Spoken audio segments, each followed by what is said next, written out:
من رضا دانشمیر هستم. از سال 83 به همراه خانم کاترین اسپریدونوف شرکت رو تأسیس کردیم و فعالیت میکنیم در زمینه معماری.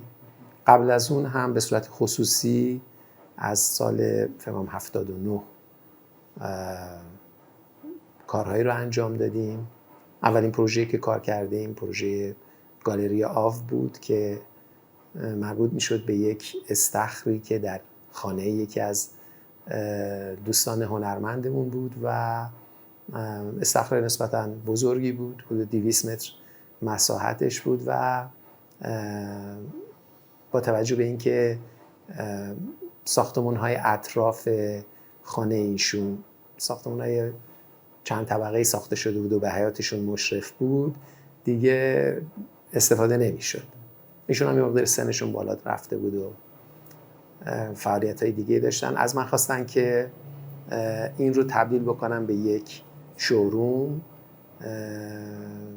که بتونن ازش استفاده بکنن و ما هم با یک فکری که یک پوشش ساده‌ای رو برای این استخر در نظر بگیریم و یک پله که بتونیم واردش بشیم این رو پیشنهاد کردیم و ایشون هم پسندید. پروژه از لحاظ بودجه خیلی بودجه محدودی داشت، زمانش هم محدود بود و در یه فاصله 2-3 ماهه پروژه رو ساختیم. بعداً در سال 80 توی مسابقه معمار شرکت کردیم. اولین دوره مسابقه معمار بود و موفق شد که جزو 5 تا پروژه منتخب باشه. دیگه بعد از اون پروژه‌های بیشتری به ما رجوع شد و به همین ترتیب شروع کردیم. بر حسب شاید بشه گفت اتفاق درگیر پروژه‌های عمومی شدیم. بعد در طی یک در حقیقت اتفاقی ما متوجه شدیم که شهرداری تهران میخواد در پارک ملت یک مجموعه سینمایی درست بکنه.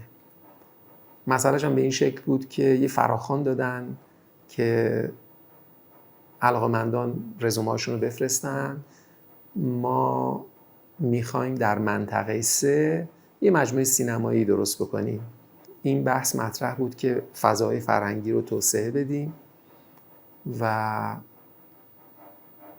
به این ترتیب معاونت اجتماعی شهرداری هم مأمور شده بود. شرکتی هم داشتن به اسم شرکت توسعه فضای فرهنگی که اونها در حقیقت متولی این کار بودن. اون شرکت فراخوان داد. من متوجه این موضوع شدم از طریق یکی از دوستان و رزومه خودمون رو فرستادیم براشون.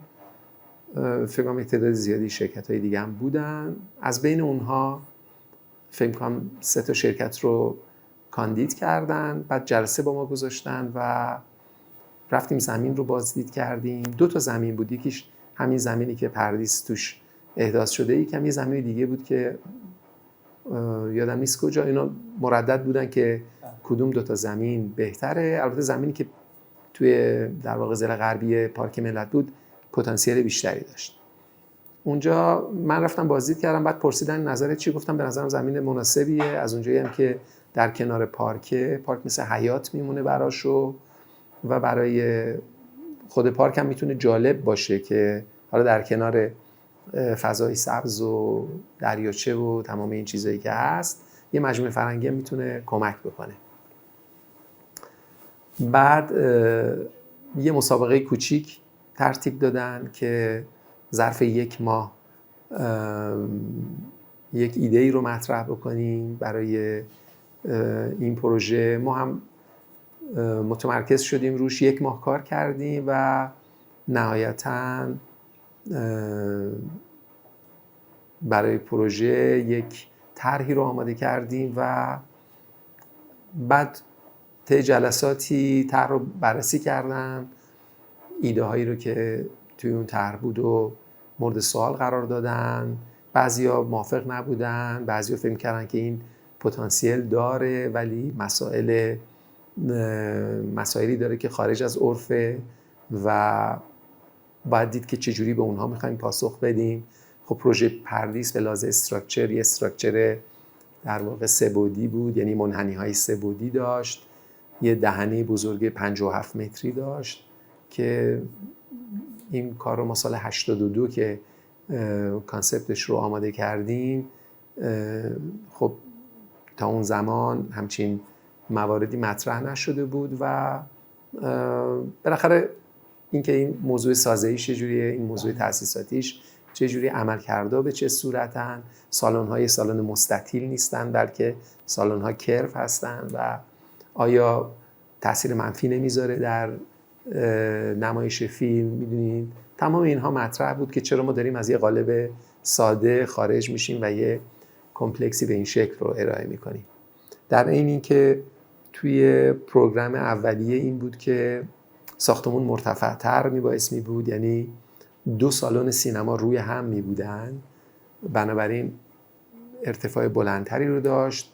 ما وقتی نگاه کردیم دیدیم که ممکنه روی پارک تاثیر بذاره، بنابراین پیشنهاد کردیم که 2 تا سالن رو زیر زمین قرار بدیم.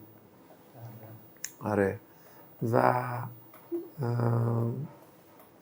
ارتفاع ساختمون رو در واقع در تراز درختای پارک نگه داریم که این ایده رو پسندیدن.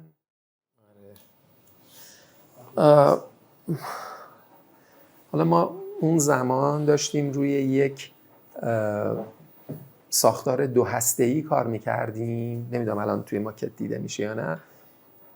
در واقع 2 تا هسته در پروژه وجود داره که در قسمت میانی به هم متصل شدن. این موضوع خیلی برای ما جالب بود که چجوری یه پروژه میتونه یه ساختار 2 هسته‌ای داشته باشه. بعد به این فکر رسیدیم که حالا که باید سالن‌های سینما رو هم در داخلش قرار بدیم، اون رو هم به عنوان یه هسته مشترک پیش بینی بکنیم. بنابراین شد یه ساختار 2 هسته‌ای که در درونش در واقع هسته مشترکی هم بینش هست. با توجه به فرم زمین پروژه شکل گرفت. فرم زمین یه مقداری فرم منحنی کشیده بود، سعی کردیم از همون منحنی استفاده کنیم. البته این دقیقاً منطبق نیست روی منحنی زمین، ولی یه جوری دیالوگی باش داره. بعد این ساختار 2 هسته‌ای با این شیب سالن‌ها خودش رو منطبق کرد و یه فضای بازی رو در این زیر ایجاد کرد که این فضای باز یک جور ایوان شهری میتونستیم بهش بگیم. هم فضای ورودی بود، هم فضایی بود که مثلا بعد از دیدن فیلم میتونستن بیان اینجا با هم صحبت بکنن، هم قابل استفاده بود برای انواع اقسام ایونت های مختلف، مثلا برگزاری جلسه‌ای، نمایشی یا برگزاری یک موسیقی. همه این اتفاقات در این فضا هست. در اینی که خود پروژه هم برای این ضلع غربی که قبلا یه فضای متروک بود اونجا، یه نوع ورودی رو تعریف کرد برای خود پارک، یعنی یه جوری مثل یه دروازه هم عمل میکنه. از همون سیستمی که توی پارک هست، یعنی خود پارک توپوگرافیک استفاده کردیم و مجموعی از رمپ ها رو هم در داخلش پیش بینی کردیم. همچنین همونطور که گفتم 2 تا سالن سینما رو هم در زیر زمین گذاشتیم که الان شما توی این ماکت که الان این ماکت قدیمی مال 20 سال پیشه، اون چیزا رو هم می‌بینید، سالن‌های زیر زمین رو هم می‌بینید. بنابراین پروژه خیلی سبک شد، خیلی حالت کشیده و افقی پیدا کرد و در این حال خود کاراکترش هم که شما میتونستید در اطرافش حرکت بکنید و همچنین در داخلش حرکت بکنید، یه در واقع ویژگی مجسمه گونه پیدا کرد. خیلی نکات رو راجبش فکر کردیم، یه بررسی کردیم روی در حقیقت سینمایی که توی تهران هست. عمده سینماها متمرکز بود در مرکز شهر. خب ابتدا لاله‌زار بود و در واقع اولین سینماها در اون منطقه ساخته شد، بعداً توزیع شد توی حدود مثلا منطقه مرکزی شهر، از انقلاب تا خیابان ولیعصر و تا حتی عباس‌آباد. اون هول و هوش اکثر سینمای تهران هست. در قسمت منطقه 3 سینما کم بود. خب این میتونست معنی داشته باشه در کنار سینما فرهنگ. فقط سینما فرهنگ وجود داشت توی منطقه 3. در منطقه 1 هم که فقط آستارا رو داشتیم، یعنی توی این حوزه 2 تا سینما بود. خب این میتونست پاسخگوی نیازها باشه. اونها تک سالن بودن، این در اون زمان 5 تا سالن داشت و بنابراین یه مقداری میتونست مخاطب گسترده‌تری رو به خودش جذب کنه. یه نکته‌ای که ما بهش توجه کردیم این بود که توی سینماهای مدرنیستی مسئله به این شکل بود که شما وارد یه سالن انتظار می‌شدید، بعد از اون سالن انتظار وارد سالن اصلی سینما می‌شدید. خود مجموعه سالن سینما هیچ نمودی در بیرون نداشت. شما سالن یا مجموعه سینمایی رو از طریق اون بیلبوردش تشخیص میدادید. ما اینجا سعی کردیم مسئله رو وارونه بکنیم، یعنی به جای اینکه یه جعبه تاریک داشته باشیم که در داخلش یه سالن سینما هست و از طریق بیلبورد با مخاطب ارتباط برقرار میکنه، ما اون جعبه رو شفاف کردیم و اون سالن رو در داخلش قرار دادیم به یه شکلی که بدنه ها نچسبه و یه مسیر حرکتی رو پیرامونش در نظر گرفتیم. خاصیتش این بود که خود این سطح شیشه‌ای مثل یک پرده سینما میتونست عمل بکنه برای کسایی که داخل پارک بودن. یعنی حالا مردمی که میان در درون پروژه هستن، حالا پروژه عملکردهای متنوعی هم داره، یعنی در کنار مثلا سالن‌های سینما یک اون زمان گالری هم داشت، رستوران‌های متعدد و کافه‌های متعدد و این قابلیت رو داشت که مردم در این رمپ‌ها حرکت بکنن، به فضاهای مختلف برن. خود حضور مردم توی بدنه ساختمان این یک صحنه نمایشی رو به وجود می آورد، یعنی در حقیقت یه جور نمایش ریل تایم رو میتونست برای مخاطبی که در بیرون هست بیاره. خب این خیلی برای ما مهم بود که فضاها به شیشه نچسبن، بلکه اون جریان حرکتی بیاد کنار شیشه، میدونید، و بنابراین بتونه یک فضای خاصی رو به وجود بیاره توی نمای مجموعه. همچنین یادم که در ضلع غربی هم ما فکر کردیم که این بدنه غربی پروژه بتونه امکان نمایش در فضای باز رو هم داشته باشه. این رو هم حتی راجبش فکر کرده بودیم که اگر فضا خوب بود مثلا گردن اینجا باشه، فیلمی در هوای باز هم بتونیم در واقع بهش بپردازیم، ازش استفاده بکنیم. خلاصه مجموعه اینها این سازه رو شکل داد. در اون زمان خب خیلی مورد استقبال واقع شد. یکی از جالبترین موضوعاتی که ما روش کار کردیم پروژه آوا سنتر بود که درگیرش شدیم و نکته جالبش این بود که حالا من اگر بخوام توضیح بدم، ابتدا این پروژه قرار نبود که در حقیقت یک جرمی به این شکل داشته باشه. قرار بود که 2 طبقه تجاری در سطح همکف باشه، 2 طبقه تجاری هم زیر زمین، پارکینگ‌های مورد نیازش هم توی زیر زمین ما تامین بکنیم. زمینش هم زمین خوبی بود، در نبش یک در واقع تقاطعی واقع شده بود. بعد این توی خیابون اقدسیه است. شهردار وقت به کارفرمای من پیشنهاد کرده بود که با توجه به این که خیابون اقدسیه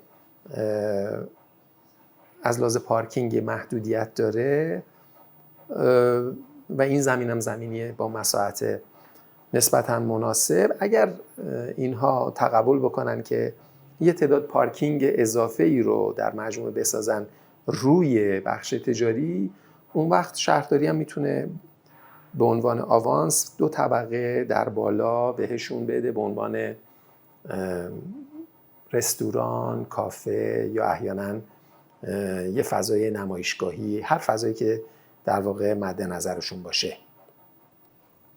این خب خیلی حالت ریسکی داشت، به خاطر اینکه شما یه مجموعه تجاری رو میتونید درست بکنید که برنامه‌اش روشنه، پارکینگاش روشنه، عملکردش روشنه، حدود در واقع مسائلی که داره روشنه و اون رو بذارید کنار و بعد یک مجموعه پارکینگ 6 طبقه‌ای رو بهش اضافه بکنید و 2 طبقه دیگه هم روی اون، یعنی 8 طبقه بخواید به اون مجموعه اضافه بکنید با تمام مسائلی که میتونه این در واقع عضو اضافه یا یک این حالا اندام اضافه میتونه به وجود بیاره، یک ریسک اینجوری رو بپذیرین و واردش بشین. خب خیلی مسئله داشت دیگه. اونجا کارفرما با ما صحبت کرد که آیا این کارو بکنیم یا نکنیم. این موضوع این پارکینگ طبقاتی میتونه خیلی ابعاد منفی داشته باشه، به خاطر اینکه ما میخوایم یک مجموعه خیلی خوب تجاری درست بکنیم. معمولاً پارکینگ دیده نمیشه در کنار فضای تجاری، جای پنهانه و خود مجموعه تجاری خودش رو نمایش میده و برندهایی که حالا توی اون مجموعه تجاری هستن. حالا ما بیایم یک جرم دیگه ای رو که اصلا یه عملکرد دیگه ای داره بیایم روی این بذاریم و این عدم تجانس چه اتفاقی میفته؟ ممکنه آسیب بزنه.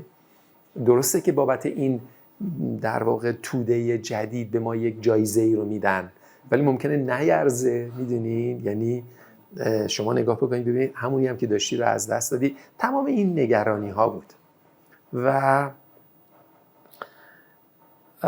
اما یه نکته مثبتی که داشت این بود که خب این مجموعه تجاری کوچیک که میتونست در خیابون اقدسیه ساخته بشه و یه مجموعه آرامی باشه و اصولا خیلی محلی عمل بکنه و مخاطب محدودی رو داشته باشه، از این طریق میتونست ابعاد دیگه‌ای پیدا بکنه. یعنی از طریق افزایش جرمش و میزان تاثیرگذاری و میزان جذب مخاطب میتونست بعد فرامحلی پیدا بکنه.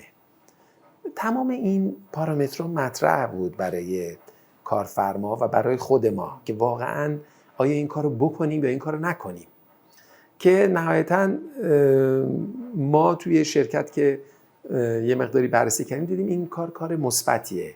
خود کارفرما هم از لحاظ اقتصادی که بررسی کرد دید پتانسیل های مثبت توش هست، اما دیگه چالنجش میمونه چالنج طراحی که چیز خوبی از این تو در بیاد. بنابراین ما وارد شدیم، یادم یه چیز ماکت‌های اولیه‌ای درست کردیم ازش که اینجا مثلا میتونه خیلی خوب نشون بده که انگار دو تا اسلب افقی وجود داشت در بالا و پایین. این اسلبی که پایین هست قسمت تجاری بود، اسلب بالا رستوران ها بود و اون سالن نمایشگاهی و بعد یک فضای پارکینگ طبقاتی که مثل یه فنر عمل میکرد بین این دوتا در حقیقت قرار میگرفت. یعنی ساختار اصلیش این فضا رو یا این در حقیقت سازماندهی رو داشت. خب خیلی برای ما مهم بود که مسائل مختلف رو توش بررسی بکنیم. مهمترین مسئله‌ای که مثلا فضای تجاری داره اینه که توی فضای تجاری شما باید نور طبیعی داشته باشین. یعنی این یک اصله.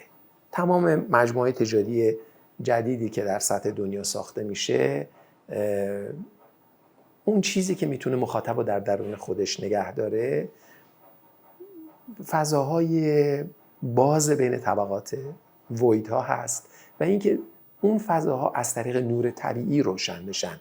یعنی حضور آفتاب در داخل فضای تجاری اصلا یه اصله، انگار زندگی رو با خودش میاره، انگار انرژی رو با خودش میاره و این ارتباطات فضایی رو خیلی در واقع طبیعی میکنه. یه حسی از بیرون، یه حسی از فضای خیابون رو میاره به داخل که این خیلی در واقع میتونه کمک بکنه که اون فضای اینتریر خیلی زنده بشه. خب این رو من بهش فکر می‌کردیم که خب این توده 8 طبقه رو که داریم میذاریم روی این تجاری، خب ممکنه به این آسیب بزنه و نور رو چی کار کنیم؟ یعنی نور اصل قضیه است توی تجاری. بنابراین خب فکر کردیم که حتما میبایست که یک وید هایی رو که حالا شما اینجا میبینید، حتما میبایست که وید هایی رو ما داشته باشیم که این وید ها به ما کمک بکنه که نور رو برسونیم به طبقات پایین. هنوزم اون موقع هم یادم مشکوک بودیم آیا این کار میشه، آیا نمیشه، یعنی آیا ما میتونیم امیدوار باشیم که این دوتا وید 8 طبقه نور رو بیاره پایین و برسونه به فضاهای داخلی، یا اینکه نه، نور فید میشه در لابلای این طبقات. بنابراین این دوتا وید شد اصل قضیه و پارکینگ ها رو حول اون وید شکل دادیم که به صورت دوتا حلقه هست، یه حلقه بزرگتر یه حلقه کوچیکتر، که این دوتا حلقه هم خیلی خودشون فرمشون بر اساس ویژگی های زمین بود که زمین یک حالت زوزنقه داشت. تمام سیستم ارتباطات یا سیرکولیشن داخلی اون بخشای تجاری که پله‌های برقی هست و آسانسورها رو توی ویدها پیش بینی کردیم. البته دسترسی‌های کمکی و پله فرارم در گوشه‌ها در نظر گرفته شده. رمپ‌ها هم به شکل در واقع یک مسیر ممتد تمام طبقات رو طی می‌کنه. 2 تا حلقه است که در داخل هم کار میکنه که یکیش اختصاص پیدا کرده به مسیری که ماشینا میرن بالا و یکی هم مسیر خروجی که ماشینا بیان پایین، که کاملا این در واقع مسیرها هم از هم مجزا باشه، تداخل نامطلوبی صورت نگیره. و دیگه مسئله بعدی میشد اینکه حالا استراکچر این مجموعه چیه، یعنی اینکه ما یک ساختمون تجاری ساده داریم، یک سیستم پارکینگ هایی داریم که در واقع پیچیده هستن، به صورت رمپ و لوپن و فرمشون از فرم بدنه زمین پیروی نمیکنه. 2 تا وید با فرم های نامعین داریم و حالا در بالا هم دوباره یک مجموعی رو داریم که داره از خطوط بدنه زمین پیروی میکنه. چجوری اینها رو به هم بدوزیم؟ با دکتر میرقادری صحبت کردیم برای موضوع سازه پروژه و سیستم‌های متعدد رو آزمایش کردیم، این که مثلا از طریق ستون‌های ساده داشته باشیم به طریق تیر ستون، یا سیستم‌های ترکیبی رو وارد بازی بکنیم، یا این که اساساً برای پروژه یک سازه خاصی رو در نظر بگیریم که مثل یک در واقع تور عمل بکنه. از بین تمام گزینه‌هایی که راجبش فکر کردیم به نظر اون رسید این سیستم تور مانند میتونه خیلی کمک بکنه که عناصر نامتجانس در واقع درون پروژه رو به هم بدوزه و به یک نحوی اینها رو یک پارچه بکنه. بنابراین رفتیم روی سیستم دایگرید، انواع اقسام راه حل ها رو بررسی کردیم، این که این دایگرید فلزی باشه یا بتونی باشه، یا آیا ما یک بعضی از قسمت ها رو مثلا از سیستم ارتوگونال ساده تیر و ستون استفاده بکنیم. همه رو که کنار هم گذاشتیم دیدیم نه، خود این سیستم دایگرید قابلیت این رو داره که تمام این اختلافات رو حل بکنه با اون نرمی که داره، که الان شما توی بدنه آوا سنتر این رو میبینید که این سیستم بر اساس بیرون زدگی ها یا فرو رفتگی های احجام پروژه حرکت کرده و پروژه رو گرفته به شکل منطقی. بنابراین یه دایگرید روی پوسته بیرونی پیاده شد و 2 تا دایگرید کوچیک هم توی وید ها، و این شد کل سیستم سازه. و دیگه مابقی فضاها هم که در پیرامونشه از طریق این سیستم خودشو در واقع نگه میداره و باراشو توزیع میکنه. این پروژه خیلی برای ما جالب بود به خاطر اینکه چند تا چیز ما از توش یاد گرفتیم. یکی این که چطور ممکنه که در یک پروژه شما بتونین با عناصر نامتجانس کار بکنین. میدونید معمولا پروژه‌های معماری اینطوریه که اون پروگرام اولیه‌ای رو که براش در نظر گرفته میشه مجموعه هست از در واقع فضاهایی که نهایتاً با هم همجنس هستند یا با هم هماهنگ هستند. ممکن هر کدوم یک ویژگی یا یک کاراکتری رو داشته باشن، اما همه در یک ارکستراسیون در واقع هماهنگ عمل میکنن. این پروژه موضوعش این بود که از این جنس نبود. میدونید دو تا عنصر ناهماهنگ اومده بودن با هم ترکیب شده بودن و نسبتشون هم اینطور بود که ممکن بود به هم آسیب بزنن. اینکه این دوتا بشه باهاش کار کرد در حقیقت برای ما خیلی جالب بود. یک شخصیت هایبرید رو میداد به پروژه، یعنی پروژه کاملا هایبریده، میدونیم، یعنی از بابت اینکه از دو تا عمل کرد یا دو تا برنامه نامتجانس داره در واقع استفاده میکنه. خب کار کردن با این موضوعات هایبرید برای ما از اینجا جالب شد. یعنی فکر کردیم که این میتونه جالب باشه که ما بتونیم در یک پروژه معماری عناصر نامتجانس رو کنار هم قرار بدیم و بعد فکر کنیم که چجوری میتونیم اینها رو در یک کلیت یک پارچه مطرح بکنیم. این یکی از نکات جالب بود. برای کارفرما هم خیلی این جالب بود. چرا؟ به خاطر اینکه موضوعی که شهرداری مطرح کرده بود یک پارکینگ طبقاتی بود برای این تعداد ماشین زیادی که توی خیابون اقدسیه حرکت میکنه. مثلا تو اقدسیه 2-3 تا مرکز تجاری دیگه هم هست که طلا فروشی هستن و مرکز دیگه که مرکز قدیمی هستن و پارکینگ ندارن. این پارکینگ قرار بود که کمک بکنه به این که به جای اینکه مراجعه کننده ها بیان دوبله وایسن و مثلا ترافیک ایجاد بکنن، مثلا بیان توی این مجموعه ماشینشون رو پارک کنن، این خیابون اقدسیه مقداری از لحاظ ترافیکی روونتر باشه. اما موضوع این بود که خب این تعداد پارکینگ هم تعداد پارکینگ زیادیه، اکثر مواقع پر نمیشه. بنابراین این امکان رو برای کارفرما به وجود آورد که توش یه ایونت هایی رو برگزار بکنه. مثلا مسابقه پارکور میذارن، مسابقه چه میدونم درون، مسابقات درون میذارن، نمیدونم یک جای فستیوالی از مثلا نوشیدنی های خیابانی میذارن، مثلا این سری ونا میان که مثلا توی خیابونا هستن، اونا میان اینجا و محصولاتشون رو عرضه میکنن. همچنین موسیقی خیابونی توش برگزار شد یا تئاترای خیابونی. یعنی تبدیل شد به یک ایونت سپیسی که درسته که پروگرام اولیش پارکینگه، ولی یک عالمه ازش میشه ایونت های مختلف رو بیرون کشید و این پروژه آوا سنتر رو اصلا تبدیل کرد به یه چیز دیگه.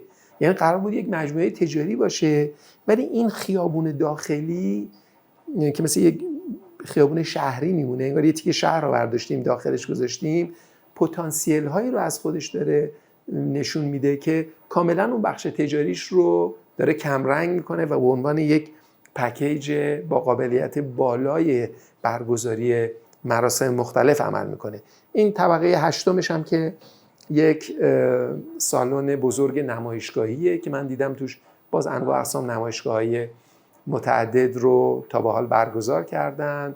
همچنین جشنواره‌های موسیقی الکترونیک داشتن و ایونت های مختلف. خیلی برای ما این پروژه تعیین کننده و تاثیرگذاری بود و اصلا جهت فکری ما رو تغییر داد به سمت اینکه واقعا میشه پروژه‌هایی رو به وجود آورد که این پروژه‌ها در شهر، در یک نقطه شهر تبدیل بشن به یک نقاط جاذبه خیلی زیاد و آدم‌ها رو از نقاط مختلف شهر به سمت خودشون بکشونن. برنامه‌هایی که توشون ارائه میشه طیف گسترده‌ای از مخاطب رو جذب بکنه. میدونید فقط مخاطبش یک قشر خاص نیست، بلکه این برنامه میتونه از کوچک و جوان و پیر و همه رو به خودش جذب کنه و بنابراین تاثیر مثبتی رو توی شهر بذاره. یک ساختمان 60 طبقه است و 12 طبقه هم زیر زمین داشت، مجموعاً 72 طبقه و پروژه در حقیقت روبروی ساختمان‌های ASP قرار بود انجام بشه که اونجا هم 3 تا برج فکر کنم 22 طبقه هست و یه برج 54 طبقه مربوط میشه به مجموعه ASP. این در ضلع شرقیش بود، در مجاورت یوسف آباد اونجا قرار بود انجام بشه. زمین 50,000 متری داشت، متعلق به بانک تجارت بود و قرار بود بشه مرکز تجارت جهانی تهران. پروژه درست بعد از توافق برجام مطرح شد و قرار بود که پروژه‌ای به وجود بیاد برای شرکت‌هایی که از خارج میان ایران و میخوان فعالیت‌های بین‌المللی داشته باشن. یه مجموعه اداری داشت، 10 طبقه بالاش تبدیل میشد به یه هتل 5 ستاره و تمام نیازهایی که حالا یه شرکت خارجی قراره که در ایران کار بکنه با شرکت‌های لوکالش، هر چی که اونها احتیاج داشتن رو در اینجا دیده بودیم. یک باغی رو در قسمت میانی براش فکر کرده بودیم و همچنین اون بخش تجاری هم مکمل این مجموعه بود. این برای ما هم پروژه جالبی بود، هم به لحاظ سازه، هم به لحاظ در واقع فضاهایی که داشت. بر مبنای سیستم 4 باغ این رو طراحی کردیم. یک به علاوه‌ای در قسمت مرکزی وجود داره که این باعث میشه که این 2 تا صفحه از هم باز بشن و یه باغی رو در بخش میانی خودشون داشته باشن. این فضای باغ میانی فضای شهری بود، یعنی اینکه پروژه بتونه یه رابطه ای رو با اون منطقه شهری داشته باشه برای ما خیلی اهمیت داشت و وسعت قابل توجهی هم داشت اون باغ. خود چرخش پروژه و حرکت هایی رو که داشت و رابطه ای رو که ما سعی کردیم با لندسکیپ شمال تهران، کوههای شمال تهران و دماوند داشته باشیم برامون خیلی اهمیت داشت. از نکات جالب دیگه ای که داخلش پیش بینی کرده بودیم این رو به صورت یک دودکش خورشیدی در نظر گرفته بودیم. بنابراین فکر کرده بودیم که یک حفره ای رو در داخل پروژه پیش بینی بکنیم که الان فکر می‌کنم این حفره رو احتمالاً دیده میشه و از این زیرم اگه بخوایم ببینیم یک حفره‌ای بود در داخل پروژه. این دریچه‌های کنترلی داشت و این امکان رو میداد که در تابستان و زمستان جریان هوا از درون پروژه بیاد حرکت بکنه. در تابستان این دریچه‌ها باز بود، یعنی دریچه بالا و دریچه پایین باز بود، جریان هوا عبور میکرد و از طریق دریچه‌هایی که در بدنه فضاهای اداری بود وارد فضاها میشد و سبب خنک شدن فضا میشد. در مثلا فرض کنید فصل بهار یا فصل پاییز که هوای بیرون و هوای داخل، یعنی هوای بیرون هوای مطبوعه و میتونیم ازش استفاده بکنیم. در زمستون هم این دریچه بالا بسته میشد، دریچه پایین هم بسته میشد. آفتابی که به این میخورد سبب گرم شدن هوا در قسمت میانی میشد و این اون وقت ما میتونستیم از این جریان هوای گرم استفاده بکنیم برای فضاهای داخلی. اصطلاحاً بهش میگن دودکش خورشیدی و این میتونست توی صرفه‌جویی انرژی برای ما اهمیت داشته باشه و بالاخره فضاهای اداری که حالا بتونه با بهترین فضای اداری که در دنیا هست در واقع دیالوگ داشته باشه و رقابت بکنه. ببین خب چند تا موضوع راجبش فکر می‌کردیم. یکی این که بالاخره این یه برج بود، یه برج المان عمودیه، دقت می‌کنید؟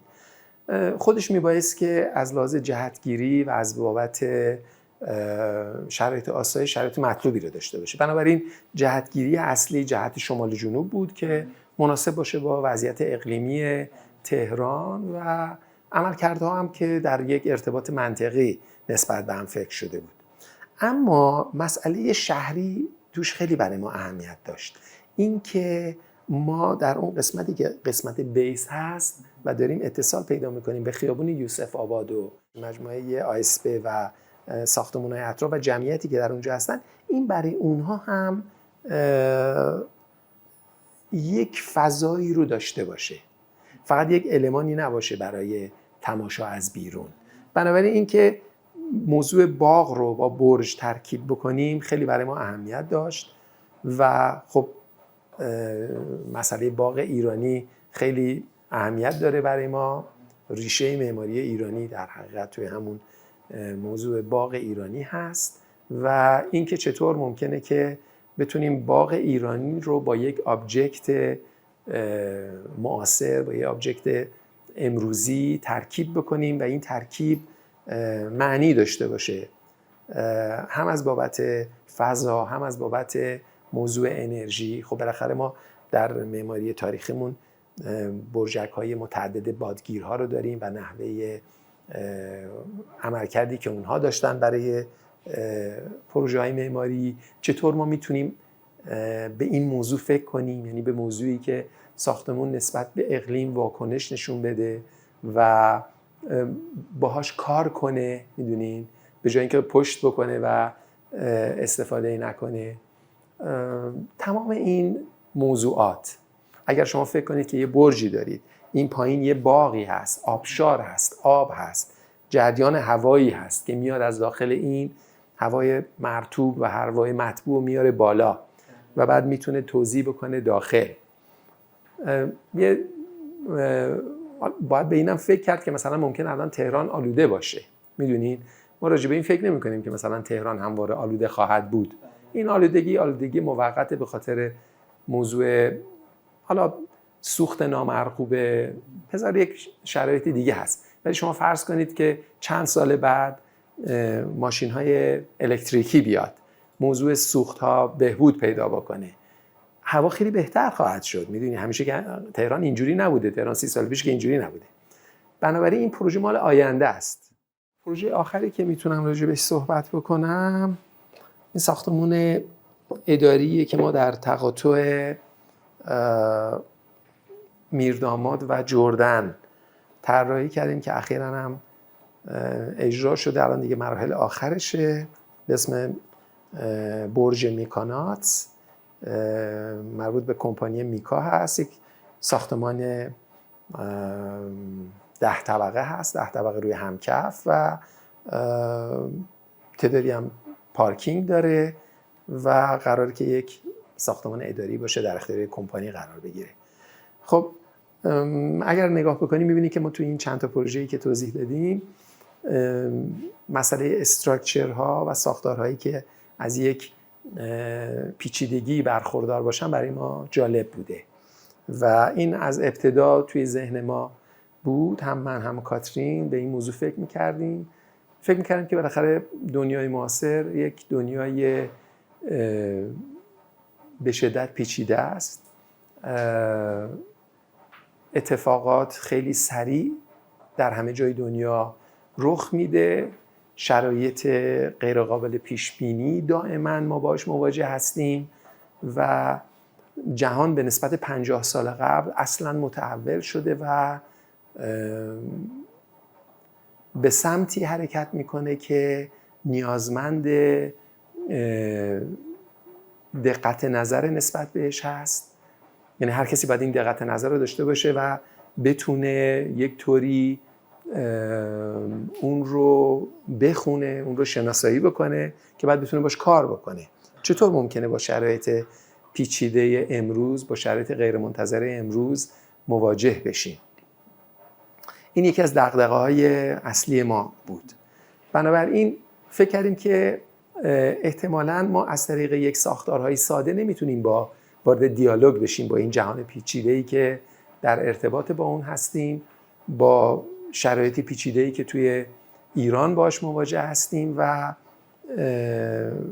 نیازمند جستجوی ساختارهایی هست که بتونه همسو با این فضا و این شرایطی که در دوره معاصر هست باشه.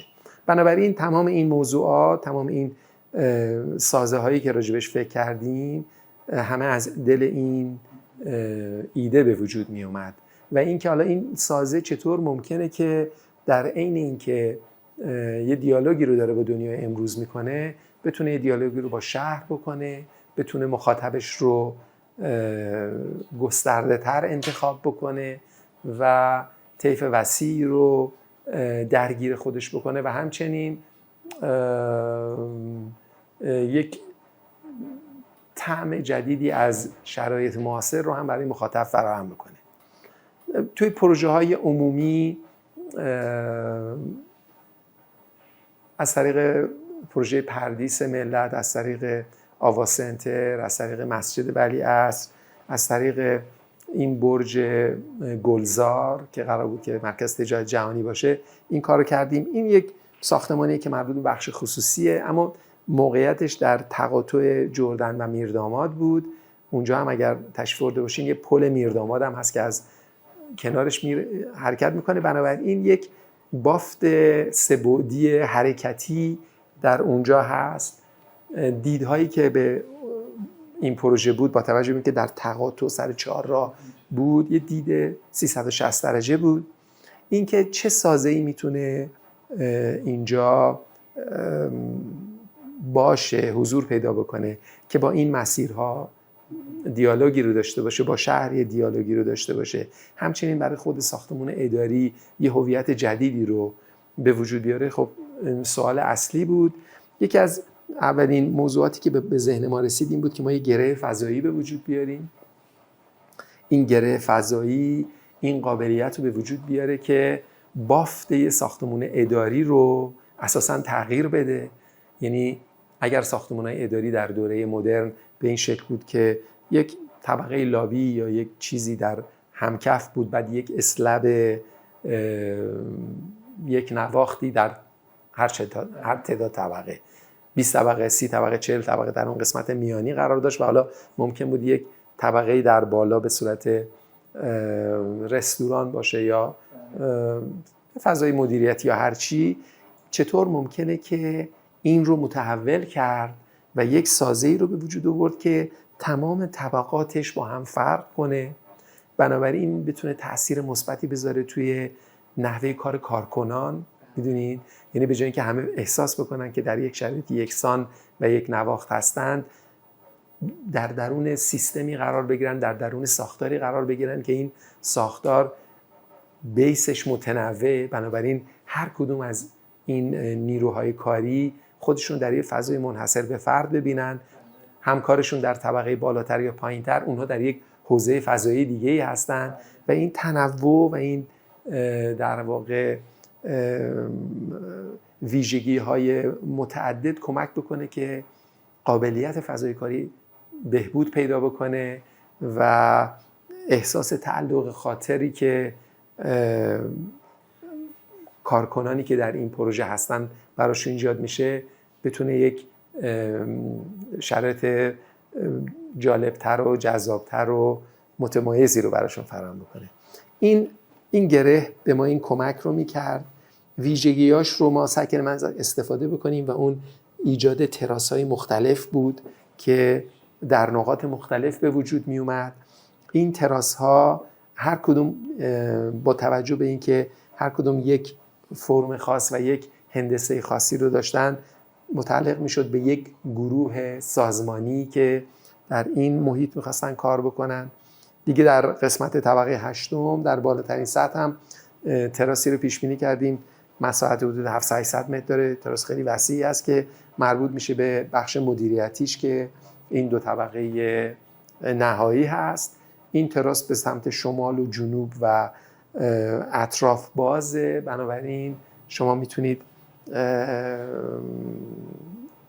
یک استفاده گسترده‌ای رو بکنید از دید و منظر نقاط مختلف تهران. احیانا اگر بخواید ایونت ها و مهمونی هایی داشته باشید در زمانی که باز هوا مناسب هست، این میتونه به شکل کاملا یه ایوان بزرگ برای شما عمل بکنه. یعنی هم یه دید خیلی خوبی داره به تهران، هم این فضای بزرگی برای گردهمایی هست و با توجه به اینکه ساختمانایی که توی تهران هست و در این قواره هست معمولاً حیاط‌های مختصریه در پایین و عمدتاً به رمپ و مسائل در واقع سرویس ساختمون اختصاص پیدا میکنه، این تراس ها در ارتفاع میتونست یک جوری جبران اون حیات ها باشه، جبران اون فضاهای باز باشه که بالاخره کمک میکنه که پروژه رو از لحاظ استفاده مطبوع تری بکنه. همچنین باعث میشد پروژه مقداری حفره در داخلش باشه، از اون حالت بسته در بیاد، یه مقدار خودش رو باز بکنه و در عین حال برای کسایی که نزدیک میشن به پروژه، حالا یا از طریق ماشین یا از دیدهای مختلفی که از اطراف وجود داره، کاملا یک ساختمانی باشه با نماهای متفاوت و چشم‌اندازهای متفاوت و بیان متغیری رو از خودش به نمایش بذاره. خوشبختانه این الان توی مراحل پایانیشه، حالا ما امیدواریم که زودتر اجرا بشه و اینا ماکت‌های کوچیک دیگه هست که ازش درست شده و فرم پروژه رو نشون میده. این موضوع که چه فکری میشه برای پروگرام اداری کرد، بالاخره یه موضوع خیلی مهمیه.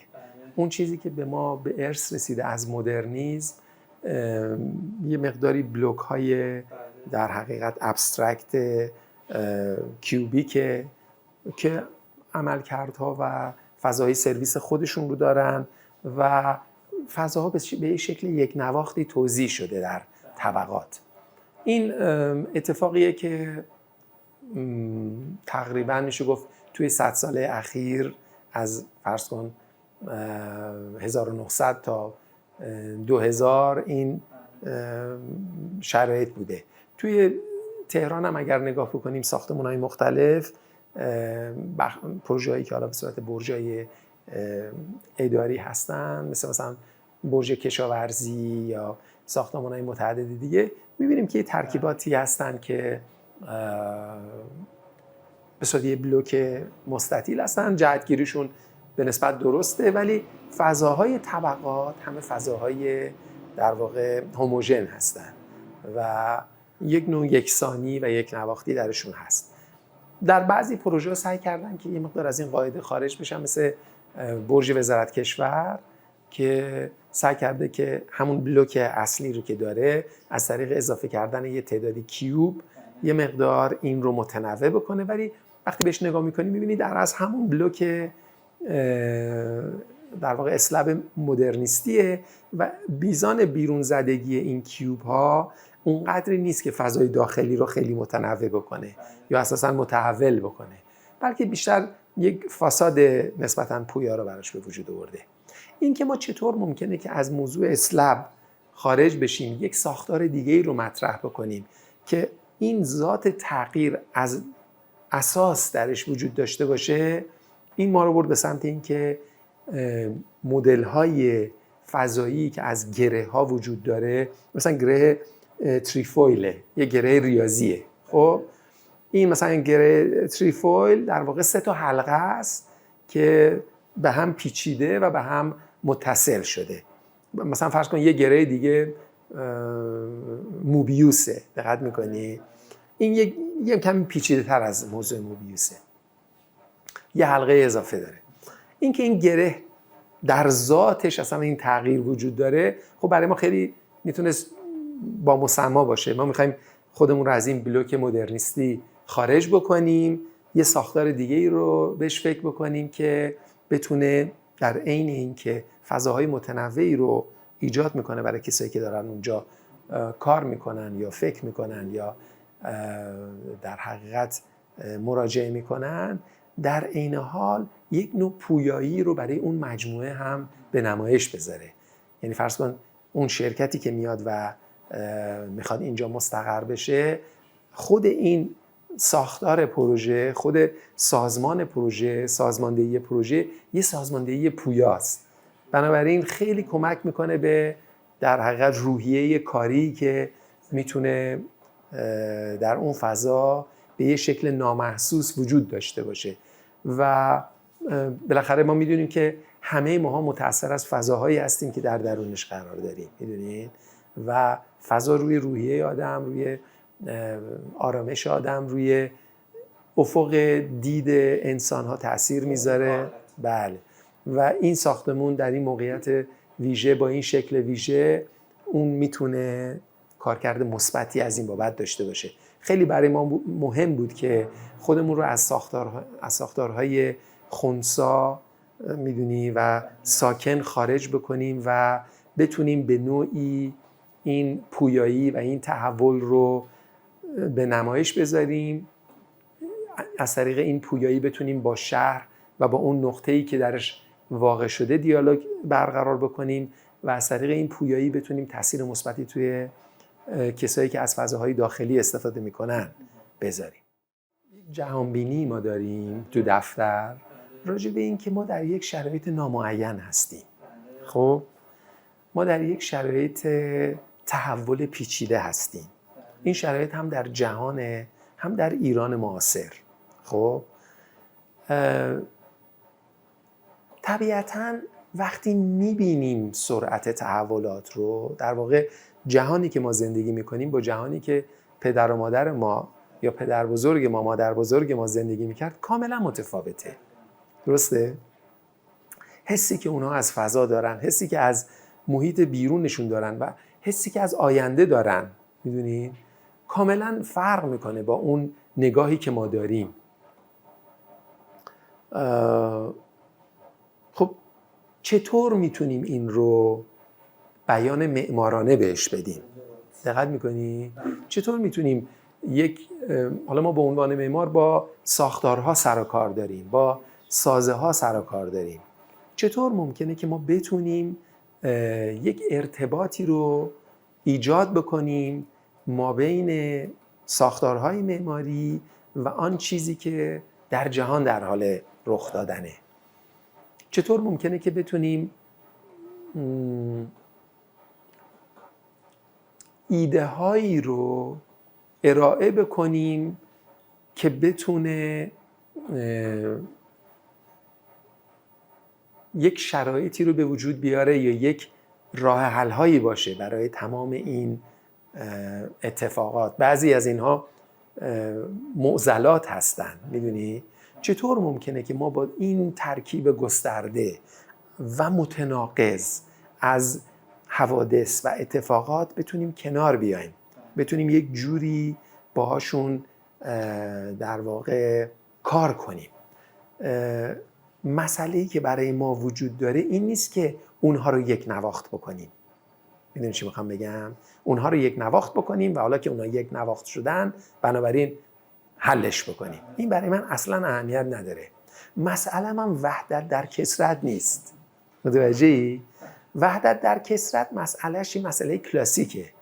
یعنی این که شما یک ارکستراسیونی دارید، یک سیستم هرمی رو دارید، این بهش میگن وحدت در کثرت، که از عناصر پایه‌ای، از عناصر میانی، از عناصر بالاتر و از عناصر رأس تشکیل شده. اینها هر کدوم سیستم متنوع خودشون و سیستم متفاوت خودشون رو دارن، اما در یک وحدتی در واقع نظم پیدا کردن. من اصلا مسئله‌م این نیست. من مثلا کثرت در کثرته. متوجهی؟ یعنی شما با مسائلی مواجه هستید که قابل حل نیست، که اصلا قابل جمع شدن نیست. میدونید؟ این نیست که شما بتونید اونها رو قانع بکنید یا اونها بتونن شما رو قانع بکنن. حالا باید چی کار کرد؟ میدونید؟ در جامعه وجود داریم، زندگی میکنیم که آدم‌ها دیدگاه‌های متنوع و متفاوت دارن. درسته؟ این دیدگاه‌ها قابل جمع شدن نیست، قابل تفاهم هم نیست. حالا باید چی کار بکنیم؟ میدونی؟ چجوری میتونیم راجبش فکر بکنیم که اینها بتونن در کنار هم زندگی بکنن بدون اینکه به هم آسیب بزنن؟ میدونی؟ راه حل سادهش اینه که بریم جنگ کنیم. میدونی؟ ولی اگر راه حل ساده رو بخوایم بذاریم کنار و بریم وارد راه حل های مشکل، میدونی؟ یه مفهومی هست به اسم difficult whole. خب یعنی کلیت مشکل، کل مشکل. یعنی شما مشکل رو حذفش نمی‌کنی، از عناصر و در واقع اعضای متفاوتی که با هم در تناقض هستند. چطور ممکنه اینها رو بتونیم در قالب یک کل مطرح بکنیم به نحوی که خواصشون رو از بین نبریم؟ خب این موضوع جالبه، این موضوعی که ما راجبش فکر میکنیم. از آواسنتر این مسئله برای ما به وجود اومد. میدونین یا قبلا هم تو پروژه دیگه بود راجب ساختار پیچیده فکر می‌کردیم، تو پردیس یا توی موضوع مسجد به یه نحو دیگه، ولی آواسنتر و این که یک بافت متناقضی وارد شد که ما نمیدونستیم با این باید چیکار کنیم، میدونید، و این آیا آسیب میزنه یا آسیب نمیزنه. چون ما یه بافت خیلی ساده و منطقی داشتیم که قرار بود که مثلا در حد 2 طبقه روی زمین یه تجاری نرمالی داشته کار بکنه و این تبدیل به یک موضوع غیر عادی شد و این که بتونیم با این کار بکنیم ما متوجه شدیم که این چقدر پتانسیل داره و چقدر میتونه آدم چیزهای مثبت ازش بگیره بیرون. زمانی که شما نیروهایی که از یک جنس نیستن رو کنار هم میارین و بعد تحت یک سیستمی قرار میدید که اون سیستم قطعا دیگه سیستم ساده ای نیست، اون یه سیستم پیچیده است و بعد بتونید از اون پتانسیل ها استفاده بکنید و اونها رو شکوفا بکنید. میدونید همون ایونت هایی که داره توی اون مجموعه اتفاق میفته. اینا همه موضوعاتی بود که جهت فکری ما رو در واقع برد به سمت موضوعات هایبرید، موضوعات مشکل، به این که چه راه حل‌هایی رو میتونیم به وجود بیاریم و بعد دیدیم در جامعهمون عین همین وجود داره. میدونید ابزارش این نیست که با یه سیستم ساده شما بخواید این را حل بکنید، اون ابزار نیست. اینا همون در واقع استراکچر اصلیشون یا ستون فقرات اصلیشون همون دیاگرامیه که اینها رو شکل داده. میدونید منظورم از دیاگرام در واقع یک نوعی از سازماندهی فضاییه که مسائل مربوط به پروگرام، استراکچر، فرم، سیرکولیشن همه رو در درون خودش بتونه حل بکنه یا بتونه مطرح بکنه. مثلا این تریفال یه دیاگرام فضاییه، یا مثلا پردیس رو که من نشون دادم که یه سیستم 2 هسته‌ایه که در قسمت میانی این 2 تا هسته به هم متصل شدن و یه هسته‌ای درونی دارن، اون یه دیاگرام دیگه است. میدونید یعنی همشون از این ماهیت سه‌بعدی اولیه ایجاد میشن و حالا اون ماهیت سه‌بعدی اولیه میبایست انقدری پتانسیل داشته باشه که بتونه خودش رو با ترکیبات مختلف یا با شرایط مختلف هماهنگ بکنه و اونها رو در واقع به کار بندازه.